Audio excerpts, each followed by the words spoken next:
Lo baca aja. Sekalipun ayahku dan ibuku meninggalkan aku, namun Tuhan menyambut aku. I am a firm believer that itu Yesus. Tuhan sendiri yang ingin menjadi ayahnya Caca. Oh my God.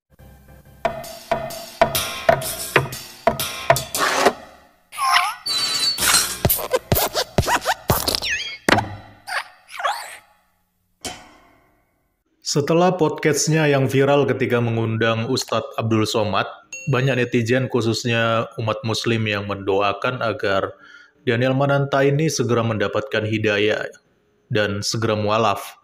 Bahkan sempat beredar sebuah rumor bahwa Daniel ini katanya telah mualaf, tetapi ternyata hal tersebut tidak terbukti sampai sekarang ya. Nah, baru-baru ini Daniel Mananta kembali lagi mendapatkan sorotan yang juga secara khusus dilakukan oleh netizen muslim ya. Dan sorotan itu terjadi ketika Daniel Mananta mengundang seorang artis bernama Marsyanda. Dan di dalam podcast tersebut ada adegan di mana Daniel Mananta mendoakan Marsyanda dan mengatakan bahwa Tuhan Yesus memegang tangan Marsyanda. Konten tersebut dirilis dengan judul Tangis Marsyanda Pecah Saat Ceritakan Tentang Sang Ayah, part ketiga. Jadi di dalam podcast ini, Marsyanda itu curhat bagaimana dia menceritakan pengalaman-pengalaman yang tidak menyenangkan dalam kehidupannya. Bahkan dia juga merindukan sosok ayahnya dan kemudian terjadilah adegan seperti di dalam video ini. Tolong dong kasih tahu Caca si ayat ini yang dari Alkitab nih, dari Mazmur 27:10. Lo baca aja. Sekalipun ayahku dan ibuku meninggalkan aku, namun Tuhan menyambut aku. Gue gak pernah ngerasa ditinggalkan oleh Tuhan. Even though seberat apapun gitu yang gue alamin.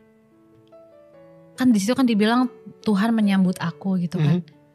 I feel like ada beberapa orang yang berpikir bahwa untuk kita disambut oleh Tuhan atau merasa dekat dengan Tuhan tuh takes effort. Ada yang beberapa yang ada yang mikir berpendapat seperti gitu. itu, ya. Kalau gue, I'm a firm believer bahwa untuk bersebelahan digenggam sama Tuhan itu enggak, it's effortless. Oke. Selama lu di waiting room itu, yes, God has been holding your hand so much. And I am a firm believer that itu Yesus. Now, what I'm saying is, di sini, ketika pintu itu dibuka, Tuhan yang menyambut lo, gitu. Mulai dari hari ini, God is saying to you, I want to be your father. Okay? Tuhan sendiri yang ingin menjadi ayahnya Caca. Oh my God. Kita doa sama-sama ya? Ya. Oke. Ca, ikutin gue ya. Tuhan. Jika orang yang menonton konten ini dengan pikiran positif dan juga toleransi, sepertinya tidak ada yang salah.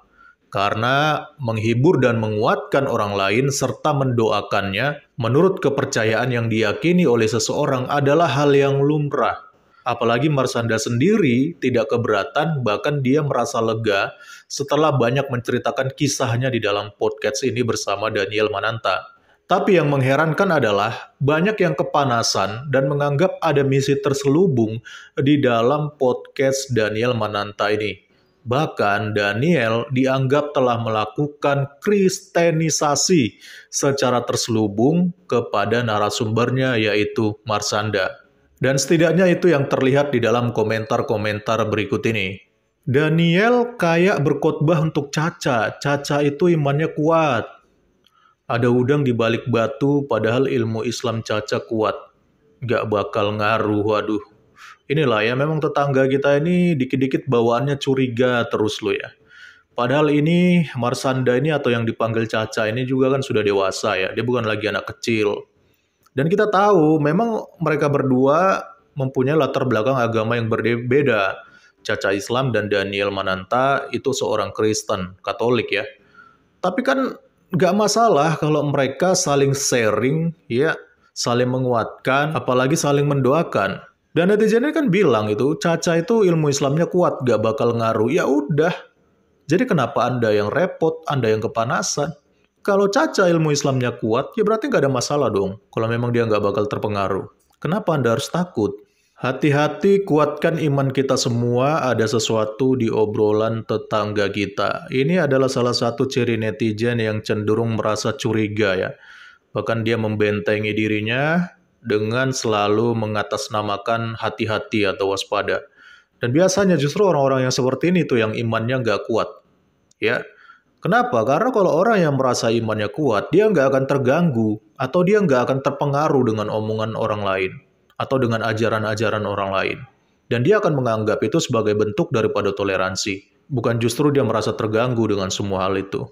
Bukan kayak podcast jadinya, malah misi terselubung. Nah ini juga salah satu netizen yang bawaannya curiga melulu ya. Si Daniel lagi cari member lain untuk join. Untung Caca istiqomah. Kemon Daniel, ini bukan tempat khotbah lo. Caca itu Muslim Biril. Lah itu kan memang podcastnya Daniel dan dia memang adalah seorang Kristen kan. Jadi kalau dia ingin menanggapi suatu narasi dari narasumbernya berdasarkan dengan kepercayaan yang dia miliki, ya itu sah-sah aja karena itu podcastnya dia. Ya.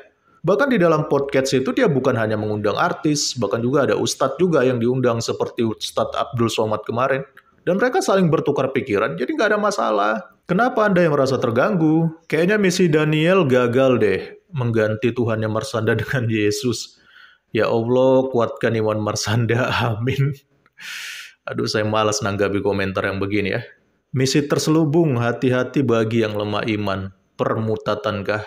Nah ini lagi ya. Sekali lagi ya saya katakan ya, kita ini jangan anti lah terhadap sesuatu hal-hal yang baru gitu loh. Nggak ada salahnya kita banyak belajar terlebih dahulu, bahkan bila perlu dikomparasikan dengan apa yang kita yakini. Siapa tahu kan, ternyata yang kita yakini selama ini salah. Jadi orang berpikir tetap dianggap positif dan dapat imbalan berpikir. Salah benar dapat imbalan.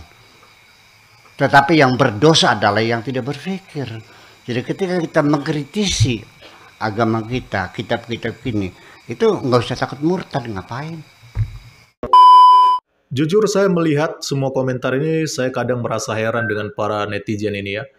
Padahal semua orang juga tahu bahwa Marsanda itu beragama Islam dan Daniel beragama Kristen. Jadi apa salahnya jika Daniel menanggapi curhatan Marsanda berdasarkan keyakinannya sebagai seorang Kristen?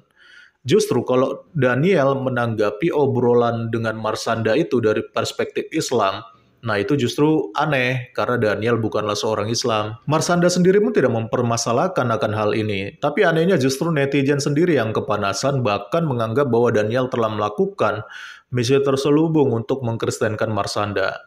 Aduh gini amat ya jadi umat sedikit-dikit bawaannya curiga melulu. Kemarin-kemarin waktu Abdul Somad yang diundang semua pada muji Daniel dan mendoakan supaya semoga cepat mualaf.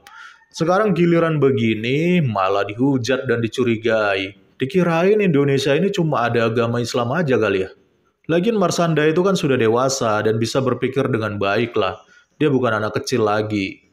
Kalaupun akhirnya dia menyadari dan nyaman dengan apa yang disampaikan Daniel dan kemudian dia memilih untuk masuk Kristen, ya itu juga nggak salah, itu hak dia. Sebagai orang yang sudah dewasa, dia berhak menentukan jalan dan pilihan hidupnya sendiri. Jadi kenapa harus kalian yang repot? Salam kritis, Tuhan Yesus memberkati.